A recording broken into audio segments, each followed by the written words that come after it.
Alright, we've got Taylor's disease, cryptitis, and retinal vasculitis. What do you three think? From the symptoms, I'd say it's an infection. I agree with Leslie. It seems to be a case of some kind of viral or bacterial disease. Perhaps. But could it also be something else? Like a genetic disorder? Nope, sorry guys. The diagnosis is tetraamelia syndrome. Oh, I see. Do we have a treatment for that, Hawks? We need to do some more tests, but from what you're saying, I agree with Randall. We should perform more tests before deciding on any treatment. Yeah, okay. But in the meantime, we've got a diagnosis and I'm ordering ganglionectomy. It's risky, but it's the right thing to do for this patient. I can't believe you're questioning me again, Tracy. I've been performing ganglionectomies for years and I know what I'm doing. And yet, Hawks, time after time, your decisions have proven to be wrong. I understand that you have experience, but it's about time you realize that being right isn't always about how many surgeries you've done. What are you saying? You think I'm lying? I'm saying that you need to stop gaslighting me, Hawks. It's not just this surgery. There have been countless times when your judgments were off. This isn't about being right or wrong. It's about the safety of our patient. Okay, I'm banning you from using the word gaslighting ever again, because I think someone here doesn't know how to use it properly. Couldn't be me, could it? I'm afraid our patient is in grave condition, Frank. I wish we diagnosed them with that this morning. Grave condition is not the same as Graves' disease, dummy. And I believe ganglionectomy was not the appropriate treatment for tetraamelia syndrome, even though Dr. Hawks might insist otherwise. That's true. We need to find an alternative method of treatment immediately. Look at these goddamn idiots. They almost killed some poor son of a bitch with a wrong diagnosis in ganglionectomy. Stupid ass Leslie, Randy, fuck wrong diagnosis. Frank, you guys should have known better. Is your brain fried again, Hawks? This isn't middle school where you just discovered a whole bunch of brand new words on the internet and you're trying to sound cool. So, what do you think the diagnosis was then? Yeah, maybe if you would let us actually work with some real-world patient data rather than just theories, we wouldn't have made such a mistake. And what difference does it make? You still got the diagnosis wrong. I can do this shit blindfolded. No offense, but your incompetence might be worse than no doctors at all.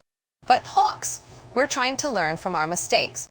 Next time, we'll make sure to not just assume and go straight into a surgical procedure. Yeah, because that seems to be your, assuming you know everything. Well, congratulations on almost killing someone. So, tell me about your day. How's the oncology department doing with your patients? Well, it's been a bit of a challenging one. There have been some tough cases this week. That sounds like quite a lot to handle. I've had my own set of puzzling ones as well. It seems the medical world is full of mysteries that need solving. Not unlike your work in oncology, you're also trying to solve the mystery of life and death every day. True. But there's no magic pill for what I do. It all comes down to hard work and determination. That much is certain. But sometimes it's just a matter of seeing things from another angle. Take my case, the symptoms were so elusive that nobody could quite pinpoint the problem. But I finally figured out exactly what was wrong with him.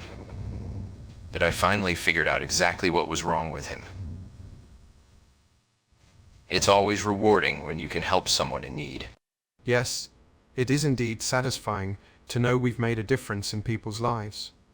But your cases must be very different from mine, dealing with cancer patients and all. Indeed they are, but both involve working miracles. And just when you think the world can't throw anything else at us, something new comes along to surprise us. That's what I love about my job. There's always something new to learn or discover. Okay, Hawks, what have you been smoking all day? I want some.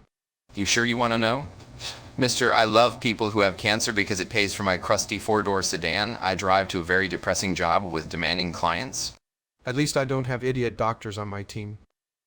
I know you're all upset that I didn't adhere to the standard operating procedure with my personal protective gear, but trust me, I'm in a hurry. Hurry! What's so urgent?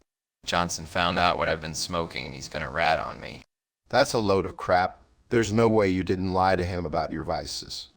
Okay, you got me. All right, let's get down to business. And what about the risk of contamination? The shit for the safety conversation is long since sailed, asshat.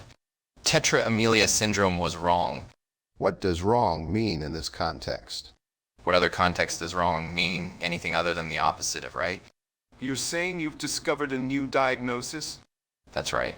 It was leontiasis ossea all along. And what is the prognosis for our patient with leontiasis ossea, Hawks? It depends on the age of the patient and the kind of occupation they want to get into. I say if the zoo is low on lions, the patient can... Hawks, that's outright an awful thing to imply. Just shut up.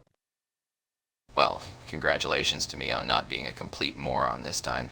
Indeed, you were not wrong. It seems your instincts served you well in finding the correct diagnosis for our patient. Yeah, and if it weren't for my team of idiots, I wouldn't have made such a blunder last time. What do you mean by that? You declared the wrong diagnosis yourself. How can they be blamed? Oh, I'm sorry to hear that, Tracy.